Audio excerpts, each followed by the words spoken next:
Men are from Mars and women are from Venus. That is what the popular book on relationships tell us. And what does this mean? It means that both the male and the female species are very different in thoughts, characters, feelings, emotions, everything. So this also means that we both need to do the work of understanding one another so that we can coexist peacefully on the earth. You are welcome to another episode of Chapters, and today we are talking about understanding. Which one? Is it the men understanding the women, or the women understanding the men, or both? Which one do you think it is? We are talking about understanding the male species, how women can understand how men think through the eyes of a book that I have personally come to love, the eyes of the book Manual, The Way Men Think. So I'm sure you guys already know who I'm talking about, none other than the bells ringing. Senior Pastor David's Christian Center, Pastor Kingsley Okonkwo. Now you're making me shy. That's okay, you can't be shy. Men are not Men shy. are not shy. That one not did this book. Men are not shy. Thank you. It is for so having amazing me. to have you. Like, I think it's the highest energy I've had because you are energy. So I said I must bring my energy game to the table. How have you been, sir? Good. And I'm happy to be here. Thank you. I am happy to have you. And this book is life.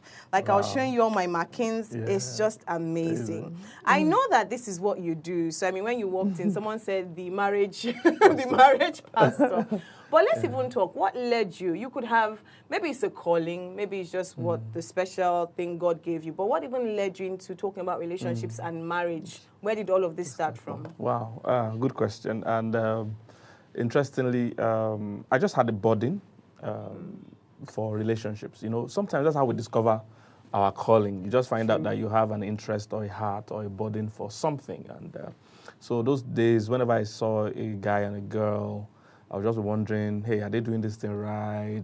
You know, are they doing it the right way? Do they have the right information? I just kept, and now, not that I knew I had the information that they needed, but I just knew I had the burden. So one particular year, Valentine's Day was approaching, and I just told my team that I'm so burdened for people. I know Valentine's Day, there's a lot of emotional drama going on. Some people are making bad mistakes. Some people are feeling dejected and lonely because they're not in a relationship. So I just felt, let's do something for people on Valentine's Day. And we fixed the first program. We called it Love, Date, and Sex. In fact, I had to consult a lot of people because then it wasn't common to have sex on a church flyer.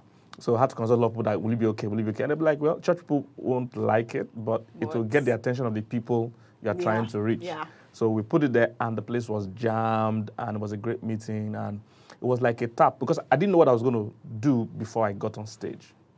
Yeah, because I didn't really have, you know, there was not much material, apart from people like Pastor Bimbo Dukoya that was teaching relationship, then there was not so much material. Okay, so now that you mentioned Pastor Bimbo, how many years ago, you know, because sometimes people see and just say, maybe it's just 2 years ago, it just started. How many years ago was this? This was going to be about 23 years ago, 22 years ago. A long time, yes. Twalisa. Yes, a long time. 23 years ago. You've been on this journey for 23 years? Yes, it's been a long time. R-E-S-P-C-T.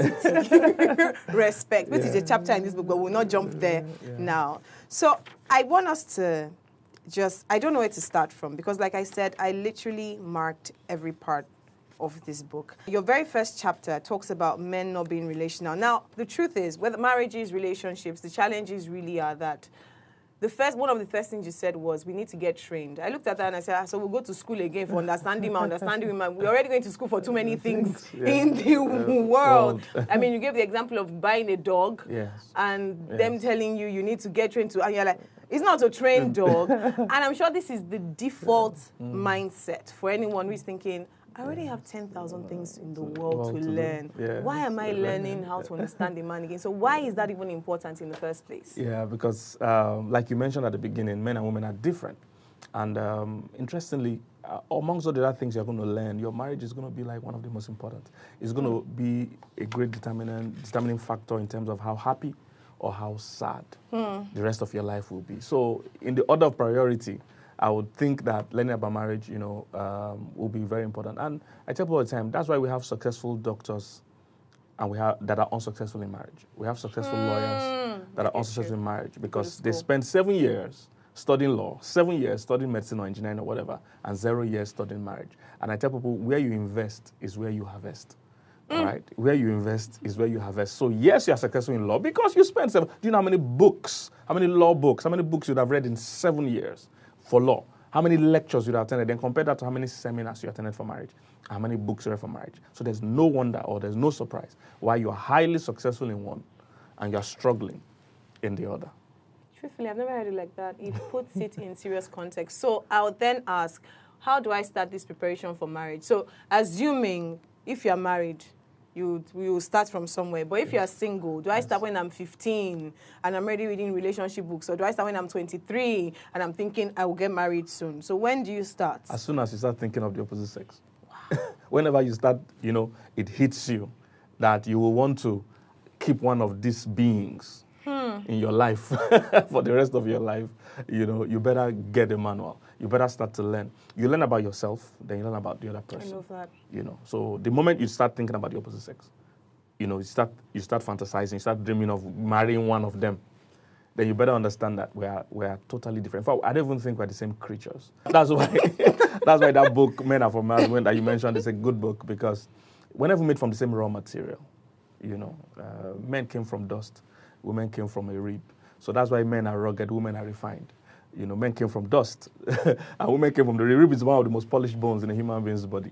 And even the Hebrew words for make for men and the one for women are totally two different words. The one for men is just how you mix mud and sand. The one for women is how you do like real fine furniture, artwork. So they're not even the same Hebrew word for the make. So I tell women sometimes, men need you before they love you, and women love you before they need you. So that's what usually happens. So women say, so is that the man doesn't love me? I say, you see, when they were creating, Adam didn't even pray for a wife. It was God that said it's not good for man to be alone. So the whole idea of marriage from the man's end is functionality. He said you need a helper. So a man usually marries somebody he needs. All right? So men are usually transactional with love. So if a man is in love with a woman, he knows why. If a woman is in love with a man, she might not know why. She might just love him. So you see a woman staying with a relationship that is horrible, she should just love him. You see, she first loves before she needs. She loves hoping the man will change. She loves hoping that when I get married, then I'll tell him about my needs. But a man is the right way around. I tell him about my needs first. If she can meet my needs, then I will love. So it happens like that. I have listened to Pastor Kingsley several times. It's like I've never heard this one before. So as you continue, just go and get like a pen, a paper, your phone. You need to take down notes because already you've said things. I'm just like, gems of life. And let's just start from there. Need, love. So is that why your first thing says men do not think relationally? Yes. What does that mean? A man's first love is his job. That's the first thing a man ever got when he was created. You said something scary in this book. A man will gladly give up his relationship for his work or his marriage for money. Yes. You even heard a story of a couple, several people whose husbands have told them to commit adultery in exchange for money. Yes, I get that a lot, interestingly. I get that a lot. Men are work-oriented. That's every man's first love is his job. We get our sense of identity, our sense of fulfillment from work. So all over the world, you see men that have traveled and left their family somewhere and traveled to work. And you've seen women that have left their work somewhere and traveled to go and stay with family. And I tell women, your job is not to try to compete with his job. What you should do is to try and complement his job. If you try to compete his job, then you are posing as an enemy. You are posing as a threat to his fulfillment. You see, for every action a man and a woman does is based on pursuing a need. Nobody's wicked. Nobody just hurts you for hurting you sake. No. Everybody acting a certain way is pursuing something or running from something. They are not just, nobody wakes up and says, I want to hurt Toyin today. This is not possible. It's not possible for somebody to sleep and wake up and say, what's your goal? Like Pinky and the Brain. What are we going to do today? Hurt Toyin. Nobody does that. But they are either pursuing a need or running away from something. So when you see those struggles happening in the home, the man is feeling, oh, you don't understand how important my job is. And the woman is feeling, you don't understand how my emotions are. And they're just not communicating in the right way or they're not listening in the right way. So it looks like we're quarreling. If you check it most times, the issue is not the issue.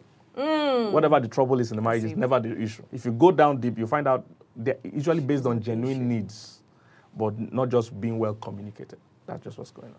So you then said here, in fact, this one too deep. You said they are married men, so a man can live the rest of his life without a relationship. Yes. However, what he wants is sex. Yes. So there are married men who operate in the I just want sex mode. Yes. These men enjoy sex in their marriage, but they are not in a relationship with their wives. Yes. So how do you get a man to be in a relationship with you? Oh, good. It's to find out, it's like I said, men and most human beings, nobody's trying to hurt you. I have a full series I did one time titled, It's Not Personal. Nobody's trying to hurt you. We like to feel so, that, oh, this person said this. No, they're not trying to hurt you. They're just expressing a need, a desire. So that's why if you see when a man gets back from work, or sometimes he wants to put on the TV, he wants to play with his phone before he considers relating with his wife. In his mind, relating with his wife is That's part so of work. true. It's part of work. Oh, wow. Watching TV is relaxing. He's not yet seen talking to his wife as relaxing. Wow. Because for us, emotionally, we don't get replenished when we interact emotionally. We get replenished by space. Women, on the other hand, get replenished By when they interacting interact. emotionally. Yes. So you see the problem. So he needs to understand, number one, her needs. Then they both need to now be able to connect at a level that is not just purely emotional all the time. Because he's in his mind, he's equating talking to her As work. as work. So he's going to avoid talking to her, except when he has to. So he needs to see that, no, can we find areas to communicate? And the woman too needs to learn that, can I, learn not to unburden all my emotional force at once and at every time. Yeah. I should be sensitive to the time. If it's already depleted, I can't come and unburden my whole emotions then. I need to sometimes talk to him at his level. So you see, not that some women hate that their husbands watch football. Wrong. You should watch with him. Know the captain, know the team. Yes, you should watch with the him. coach. In fact, Exactly. have they scored 3-2? Exactly. So when I make that mistake, I think my job is to just compete. Don't compete. Yeah. Instead, compliment. He will see you more when you are in the picture, as opposed to trying to say either choose football or choose me. No. No, don't put yourself in that position. Men are not like that at all. So the man's need is not that emotional, mushy love. That's not his need for him. But recreational friendship is a need for him. So that football thing, you better go and get the jersey. If it's a football guy, go and get the jersey. Write Madame 01 behind it. And watch football with him. Know his club, know what's going on. In fact, give him the news before he gets home that, you've heard that Arsenal has bought this person. He'll be like, what? Who told you? And all that. And so he will talk to you when he sees that you're not stressed. But if he feels, talking to you is, we're going to get into emotional. See, men get depleted emotionally when they do that. That doesn't strengthen them. Space, replenish them. But for women, companionship replenishes them. So both of them need to understand it. This is life. Sisters, women, go and get your friends. You need to watch this. We're going to go on a short break right now, but so much more life and intensity in fun. You can see how Pascal is just dropping gems in fun when we return after this break. We'll be right back.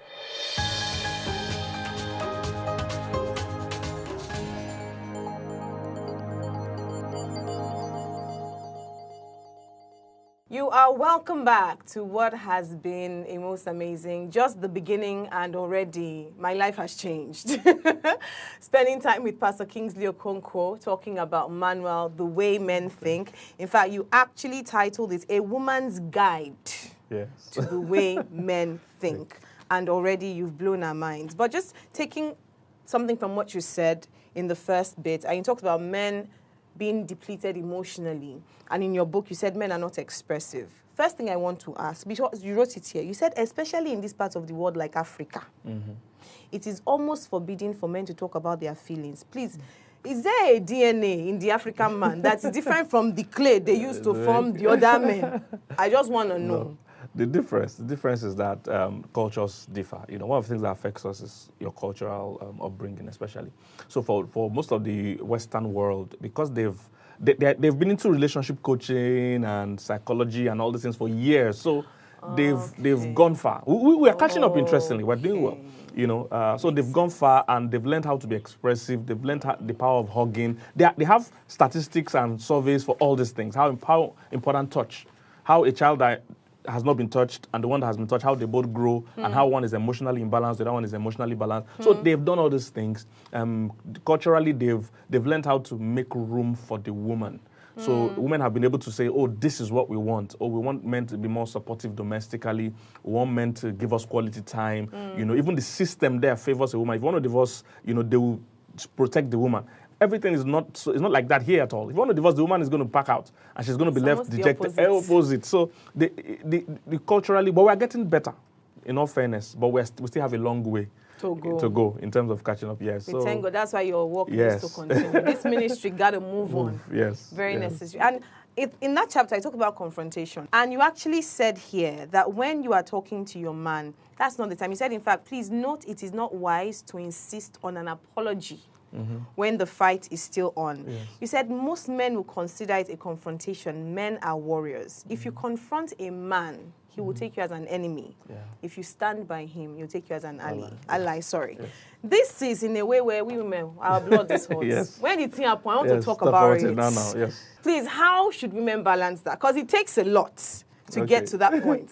In the instance where he actually carries on talking to you about something else, that happens a lot. Maybe we have an issue. Maybe he's even the one that even did something bad, and maybe later in the day he's asking you something else or trying to play with you. I tell women that is an apology. But in the eyes of women, like, no, until we come and sit down and say this, I'm sorry. I said no. So in the world of men, that's an apology. So accept that. Then when things are relaxed, let him know that next time when you offend me, I would appreciate you tell me sorry.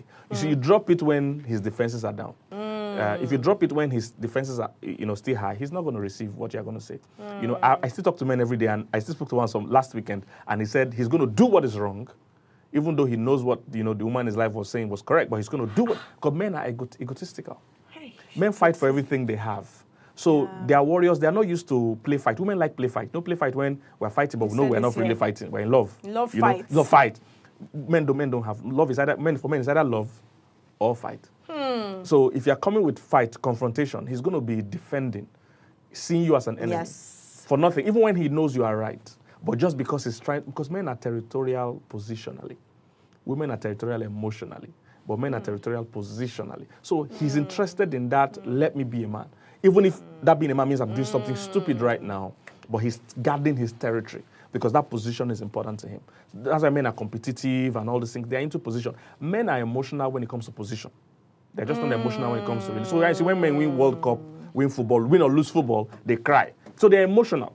But they're just emotional in regards to position, not emotional in regards to relationship. So things like that. So if he tells you, oh, let's go and watch football, or like one lady told me, they had a fight and the husband came back later in the day, and the husband knows that she likes suya, so he bought her suya and said, I bought suya for you, and she was like, no, I'm not eating. She was still frowning her face, and the guy ate the suya.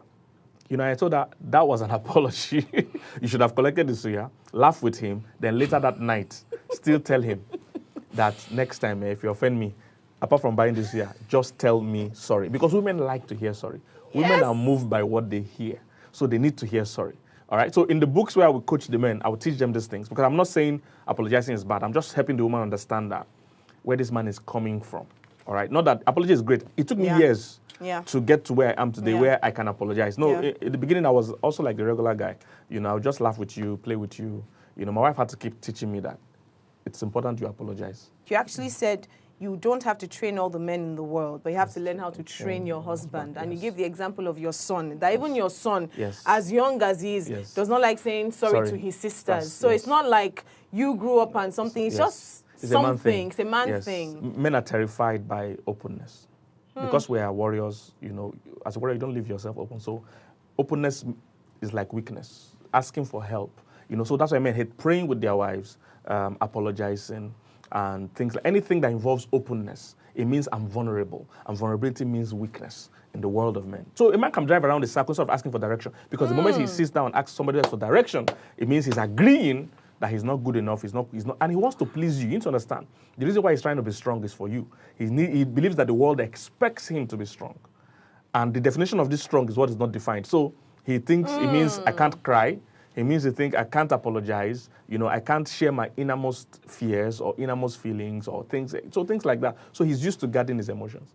You don't have to let him know that, look, whatever happens, you are still my hero. So that's where the woman comes in. You need to let him know that, what, no matter what happens, you're still my hero. I did a video recently on YouTube, 7 things men want you to know but can't tell you. So one of the things men complain about is that men lie. I said the reason why your man lies to you is because he's afraid of what will happen when he tells you the truth. So I tell women, anytime your husband tells you the truth of something he would normally not tell you, don't act up. Because that's a defining moment. Yeah. Now, you can do the drama later, but don't do it there. Yeah. Give him the idea that, look, it's okay to confide in you. If you do the drama inside you. Yes. Because if you act up, he'll be like, you see? That's why I don't tell you. And after that, you'll not yet again. So that's the point. That's the point. Wow. Yeah. But let's talk about men and leading, because there was something you had said when you were speaking. And this particular chapter, things happen in marriages. Things happen. A man might lose his job. A woman becomes the breadwinner. And we see it happen a lot. And what then happens is, depending, women are also very passionate. She's thinking about her husband. She's thinking about her child. She then takes leadership, whether consciously or subconsciously, whether angrily or whatever the case. And you said here, some women have destroyed their families by forcefully taking over the reins of leadership in their homes. In a case where you are married to a man who is given to procrastination, you need to pray that God will help him overcome his weakness, for grace to be patient through the process, and for wisdom to take wise action. And I really noted this because, there's a way you want to pull somebody. And maybe sometimes it might also be maybe like, what they call that thing? Maybe a firstborn girl marries a last-born guy. Yes.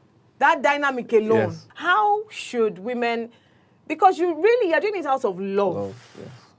But it's a hard line to toe sometimes. What advice would you give to a woman who might be watching going through that? Know how to still honor him. Like my Kudoku said, there's a king and a fool in every man. So it's the one you talk to that will answer you. So even when he seems not to be pulling his weight, learn to still give positive action. What we need to learn as human beings is generally to separate how we feel from what we should do. Then they don't have to be the same. People always... That should be a book for women. I'm telling you. Separate how you feel from what you do. Yes, because people always think, I must do how I feel. No. I must act how I feel. No. You won't get the best results like that. Sometimes you can feel very frustrated, but you don't have to act frustrated. Sometimes you can feel like, oh, this thing is taking too long, but you don't have to show that, impatience. So still learn to honor him. Still learn to run ideas by him. It's something you learn consciously, not because you feel like, but because, you see, giving him that right of decision, it reminds him of his leadership position. So there's a higher chance he will step up than you are just sidelining him. He will start feeling, I'm useless, they don't even need me here, and all that. It will make him spiral down. And what causes problem in marriage is that when your partner can't depend on you to meet their major needs, then they have to look for someone or somewhere else to meet that need. So this happens both male and female. Yes. If the woman feels she's not getting her emotional tank full from her home, very soon she'll get it filled from somewhere else. Same thing with the man. If he feels, that his need to be respected, that his need to be admired is not coming from the home, he will look. That's why most affairs thrive in a relationship where there's natural respect. So secretary, boss, PA, boss, housemaid, boss. Those relationships thrive very well because respect, there's admiration already. Already, by default. By default. So men are moved by respect. They are moved by admiration. In fact, you used the story of David and Abigail. I'd never thought about that story like that. That it was just because of the respect she showed him. So when the husband died, where is that man that respected David had me? never experienced that kind of a thing before. His experiences with women were not like that. So he met a woman that was actually wise. Wow. As in, this woman got there, number one, knelt down, called David Lord like 10 times in that conversation. And apart from that, he didn't appeal to his emotion. Because that's a mistake women make again. Because women are emotional. When they are in a discussion or an argument or whatever, they are trying to appeal to a man's emotion. So they'll say things like, you don't even care about me. You didn't think about me. Men are not like that. Very true. Men are not emotional. Even God doesn't talk to men emotionally. God appeals to men logically. Wow. In fact, men are generally selfish, okay? We're going to get to that, so please speak about that. So there's no way God will speak to men and tell them, oh, love your wife because to make your wife happy. No. Men can't relate. That doesn't relate. What God will tell a man is, love your wife. It will make you happy. It will make you favored. It will make your prayers not to be hindered. Yes, that's how you talk to men. If you tell men, oh, love your wife because she'll be happy.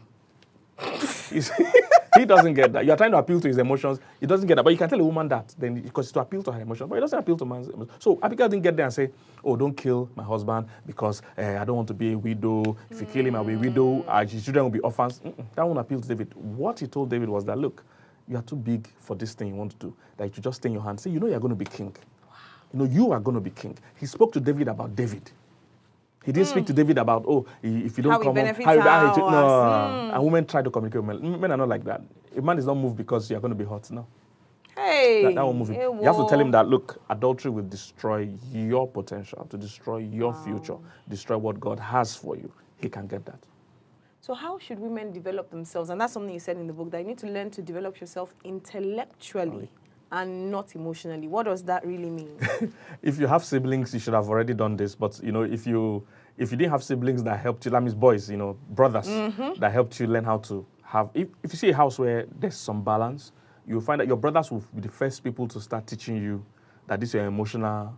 This thing won't work all the time. You will learn from your brothers how to be hard because they will give you the hard treatment. They're not going to be pitying you because you're crying. You know? So if you have those balance, great. If you have a father also, you know, that was involved, you know, that could also help you start learning. Generally, learn from reading a book like this and studying men. You know, that's why it's good to enjoy friendship before you go to relationship. When you have male friends, you know, and this doesn't have to be intimate friendship, can just general friendship. Very true. You begin to learn how men think. Men make this mistake all the time. Men, you know, their first real close encounter with women is usually in a relationship. So they wonder, what's she talking about? Right. What does she mean? Because they're totally clueless. You know, but if you have those good friendships, you would have learned, oh, my friend liked this when I did it, or my friend complained about this thing. So you start learning that, oh, men like respect. The way you speak to men is even more important than what you're telling them. You know, the way you say it. Yeah, the tone. The tone and the how body you language. Everything. So you begin to learn those things and you find out that you're able to carry it into your marriage and just have a better outcome, you know, in the relationship. Pastor Kingsley, I have no doubts. You've shattered tables. When you say it doesn't care if you are hurt. Even the way you said it, you didn't even care if we will be hurt. Listening to it, I was like, even me, I was hurt, but you don't care. So let me move on. We need to go on a short break now. And when we come back, more on this amazing book, an amazing conversation manual, A Woman's Guide to the Way a Man Thinks. We'll be right back.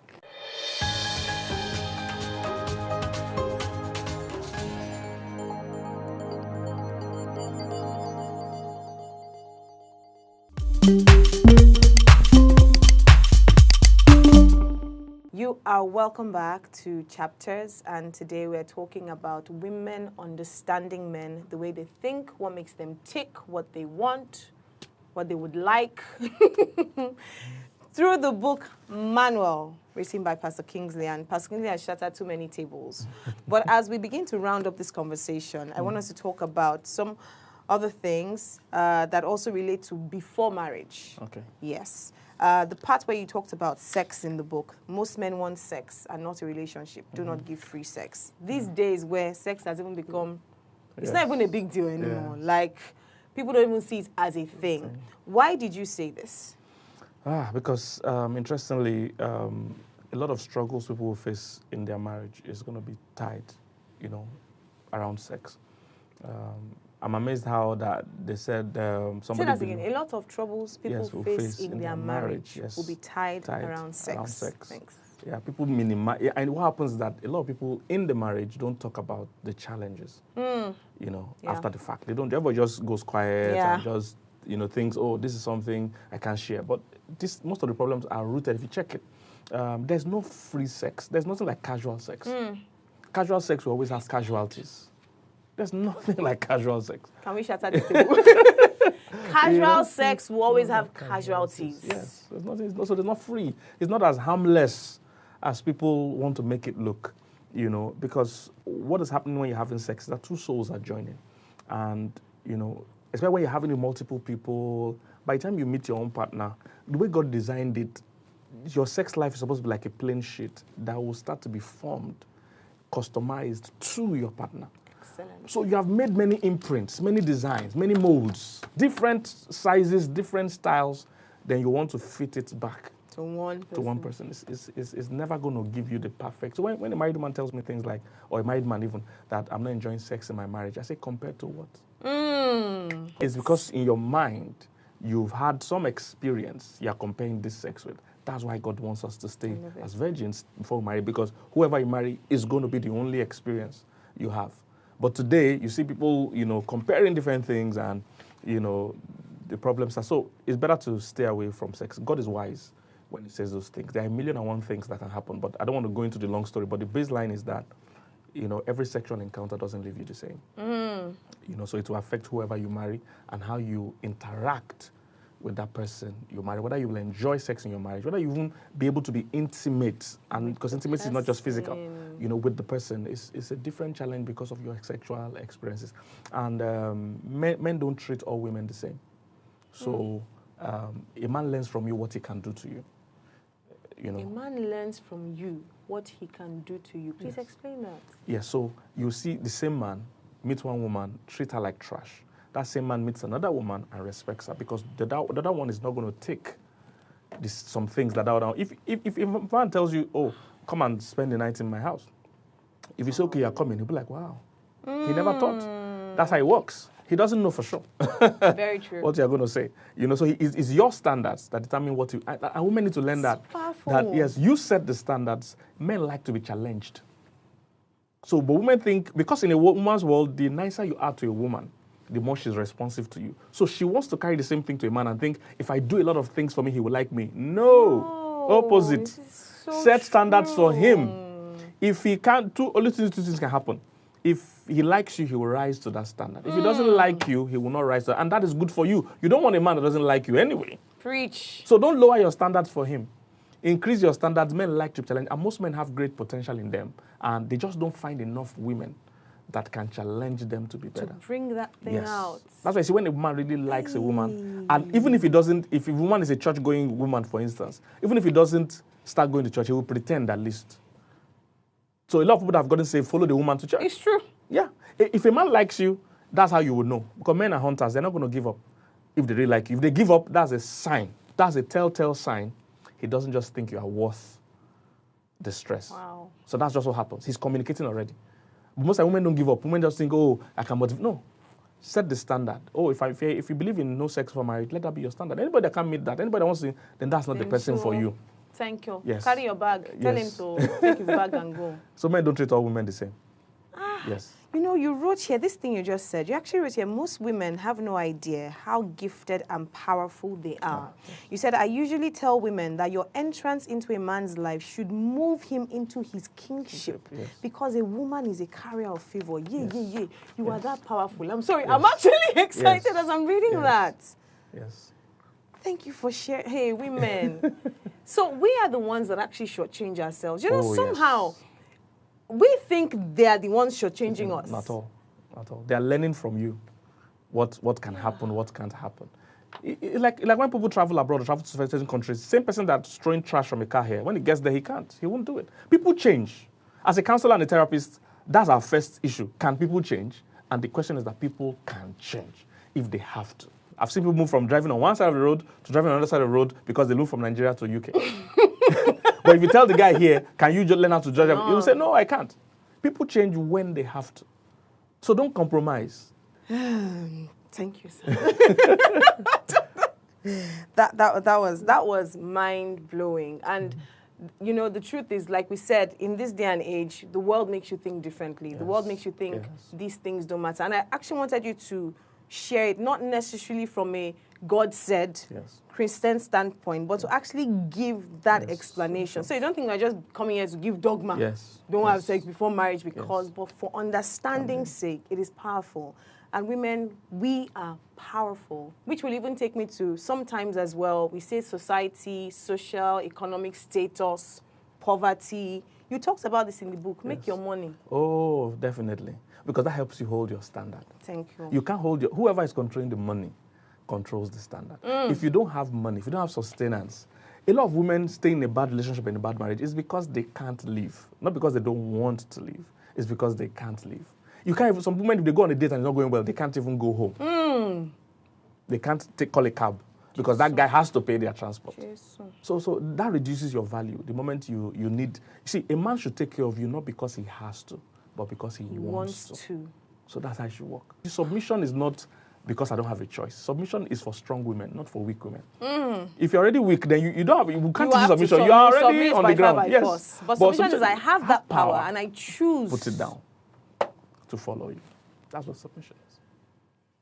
I think we should just end it here. At this point in time, let's talk about this, the gift of perfection. And you said women have a tendency to look for a problem where there is none. And I want you to talk about this because sometimes a lot of people need freedom in that area. Yes, it's just the way women's minds are wired, you know. And part of what I did in this book is try to help women even understand themselves. Yes. Because you can't even be happy if you don't understand yourself. So the way a woman's mind is wired, women compare themselves to the best. Men compare themselves to the worst. So if a woman is in a neighborhood and finds out, oh, my neighbor's children are going to another school, and she asks, oh, how much is the school fees there is higher? And say, who are the people there? And find out it looks higher. A woman will want to change her children's school to that higher school. If a woman sees something that looks better and says, oh, I like this family to go on vacation, I want our own to go on vacation. She always compares herself to the best. A man, on the other hand, compares himself to the worst because he's looking for position, ego, what to make him look good. So if you tell a man, you're coming home 11 p.m., that's late. He'll say, am I not better than Mr. John that sleeps outside? He'll compare himself to the worst case scenario. So because of that, women have that perfectionist mindset. So sometimes if a woman has a husband that is 80% good, she will not focus on the 80% good. She will focus on that 20%. Because that's how she's wired, for perfection. She will focus on the 20% that is not working. And that will make her unhappy. Meanwhile, what she should be doing is to be thanking God for the 80% that is working. Because like the way a bed is, if a bed is scattered and there's just one small space for a man to lie down and sleep, a man is going to lie down on that place and sleep. He's able to detach from the... But a woman, if the whole bed is scattered and she can't sleep. She needs the whole bed to be set because her mind works holistically. She can't separate things like that. She needs everything to work together. So she needs to just learn to find the good. If your husband is not behaving well, there's nobody that is doing everything bad at the same time. So look for something to praise him about because men like praise. Praise him about, oh, you're a good father, you're a good provider, or you're a good whatever. Just praise it. Now, like I said, you must learn how to do things even when you don't feel like it. That's how to get results. Our feelings are real, but they're not always right. So you don't have to be subject to your feeling at all the time. Your feelings can change. That's the thing. So when you want to make your feeling the what controls you, it will change. So instead, start appreciating what he's doing well. That there's even more chance of him change. He will get used to your admiration. Like I said, men like admiration. They like praise. He will get used to it. And he will look for those areas where he's not doing well and start doing it. Just be persistent about focusing on his good. You will see that very soon, even him will feel so bad that he's not meeting up in those areas and he will start doing it. But you see, that's hard for women to do because women want to focus on what is not working. It's like you read it in my mind. They want to focus on what is not working, but you see, that will give you unhappiness because at every point in time, there might be something that is not going as perfectly as you want it. But you need to understand, just because it's not perfect doesn't mean it's not good, and doesn't mean it can't become good. You know, so you must learn to be happy where you are, find the good where you are, and praise. You know, give a lot of praise for what is going on well. Women marry a man hoping he will change. A man marries a woman hoping she will not change. And, and the two always happens because the man, when you now marry him, he doesn't want to change. Because all the while you accepted him the way he was when you were dating him, he assumed this is all is going to be required of me. Then you get married, you want him to now start doing things he was not doing before. And it's like, where did all this one start from? You know, because he too was hoping that you two will remain this way. You'll be more demanding. Exactly. But most women are trading also. They are saying, let's just marry. Then when we marry, I'll share my needs. You know, so that's what happens. So they both shock each other most times. This is so interesting. Let's talk about infidelity. Yeah. This one is also very controversial and annoys a lot of women, but it's the fact. All right, the statistics, most of what I share are usually based on scripture, science, and statistics. All right, so most of what I share, I can give you backup from any angle. That's why if I'm in a church setting that's not even a church setting, I can give you enough scientific and statistical proof for what I'm saying if I don't want to use scripture. But me, I prefer to use scripture because that's the beginning of everything. Yes. You know, but statistics and everything shows that men are generally more sexual, you know, than women. Not that women don't enjoy sex. The difference is that women enjoy sex with one partner.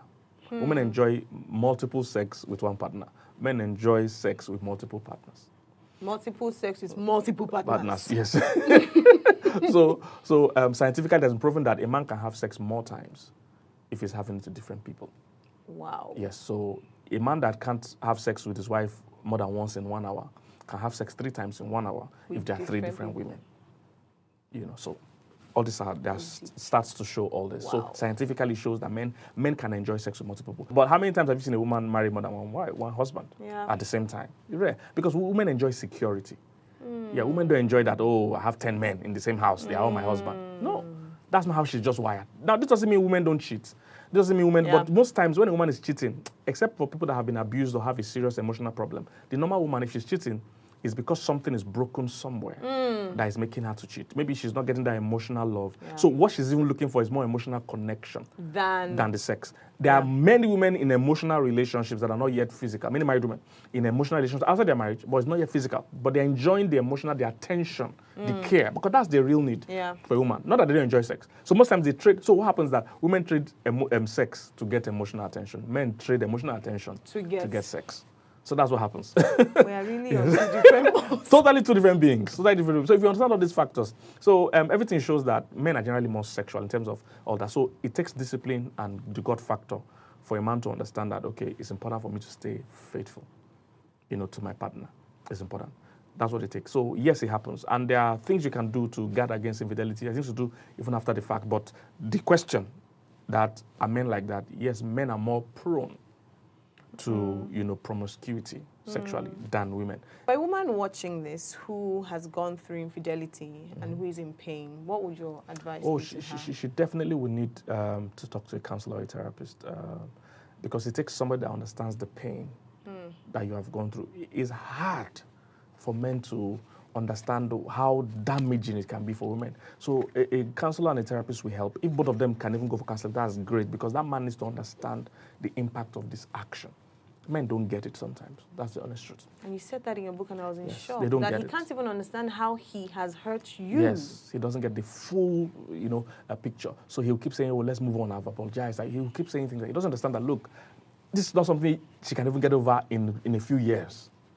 He can't get it. So a good counselor, a good therapist, in the case where the man is not interested in counseling or therapy, then the woman needs to do it alone so that she can process her pain, heal from it, and see if there are ways to prevent this from happening. And sometimes there's nothing you can do about the other person's actions because infidelity is never about the woman. Most times women blame themselves. That, oh, maybe something I'm not doing right. No, usually not that. Hardly does a man cheat because something is not available in his marriage. No.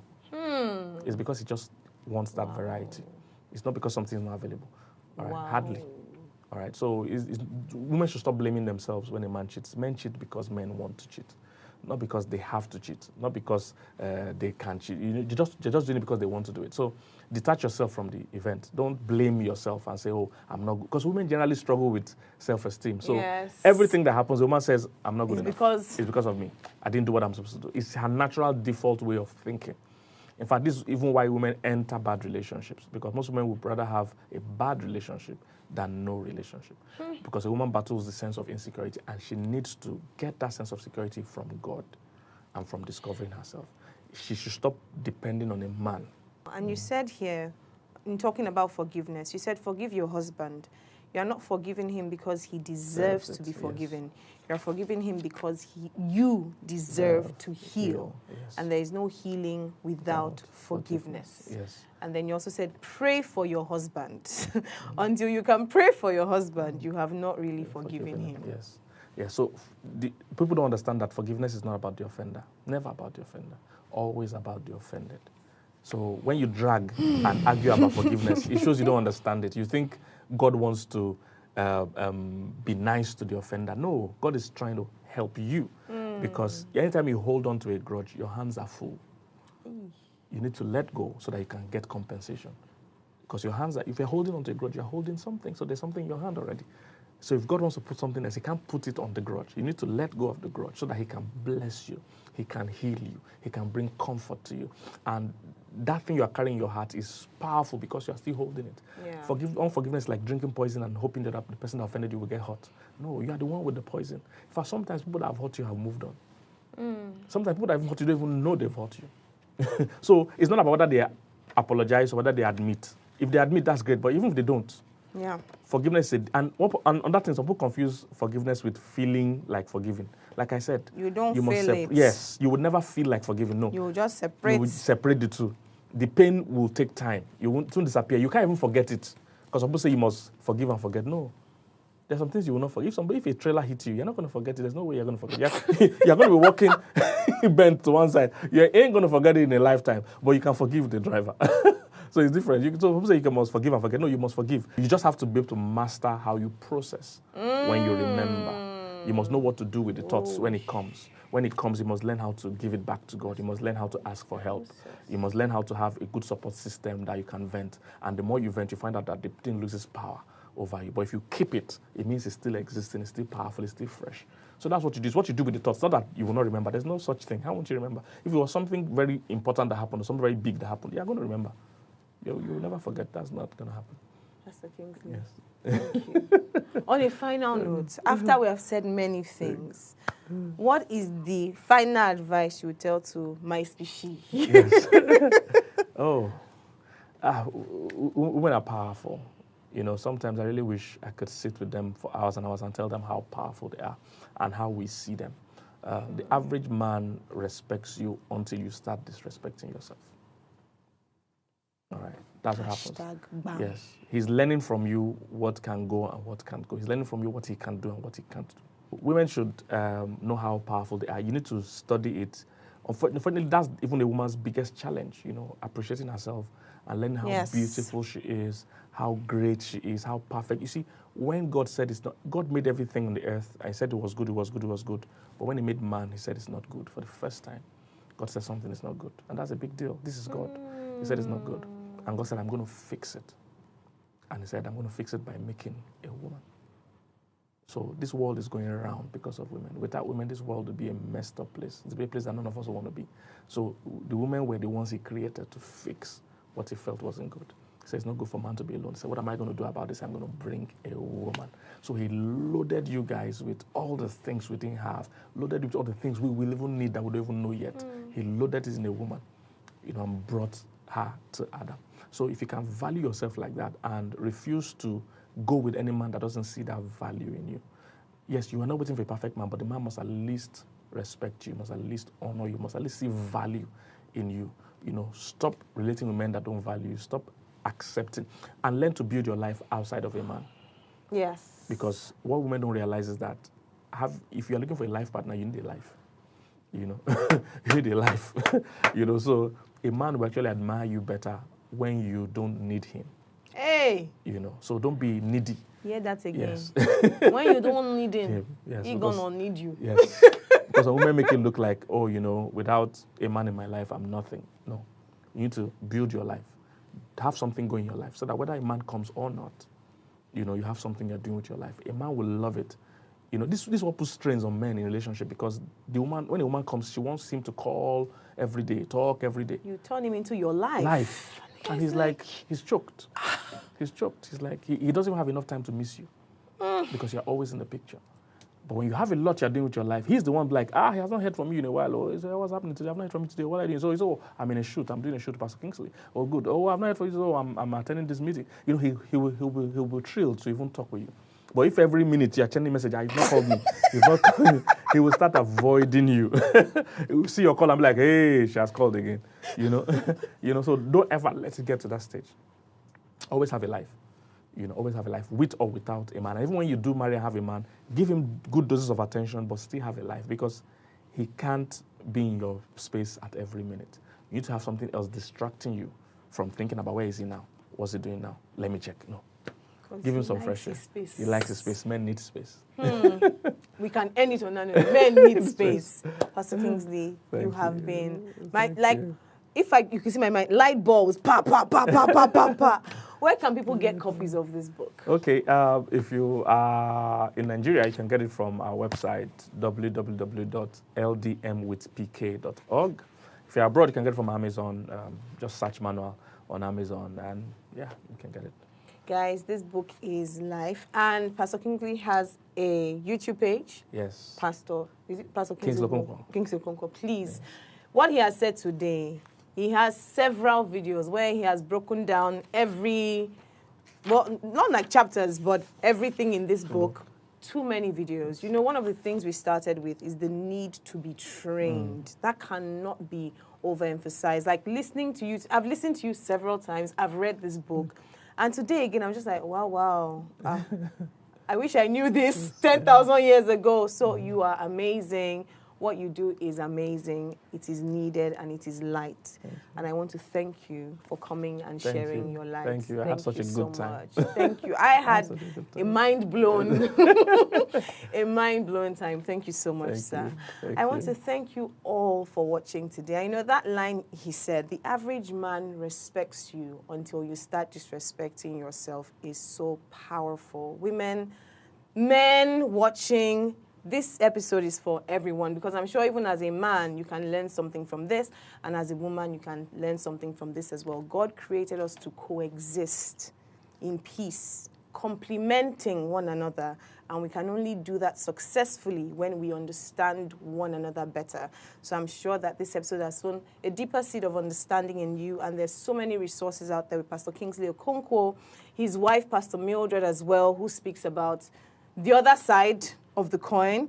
So please, everybody needs to learn. It's not only us that we learn. Thank you bunch. On this note, I want to say thank you for watching Chapters. But remember, guys, it's not about what you know, but what you do with what you know. And until the next episode, God bless you. Goodbye.